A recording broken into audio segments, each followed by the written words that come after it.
এটা কার করলে আমরা aq মাইনাস bq করলে কাম বুঝলে কি তো কেতে না করলে x স্কয়ার র হোল কিউব কম যেহেতু 3 গুণা 6 বুঝলে কি মাইনাস y স্কয়ার র হোল কিউব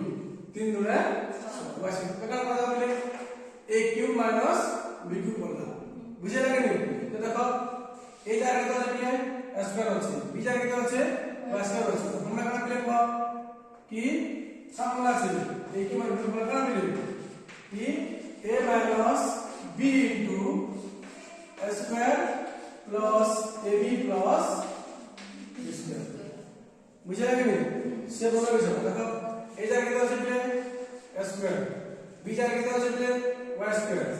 minus কত হবে y square বুঝলা into a square কত আছে এই জায়গায় কত আছে a square আছে a square স্কয়ার যেহেতু এই জায়গায় স্কয়ার আছে বুঝলা কি প্লাস a কত আছে a স্কয়ার b কত আছে y square very good plus কত হবে y স্কয়ার র স্কয়ার বুঝলা কি কত হবে আমার a square minus y square into 2 into কত হবে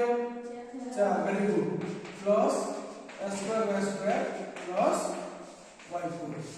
আমার গুণফল আসবা x6 মাইনাস x গুণফল আসবা a স্কয়ার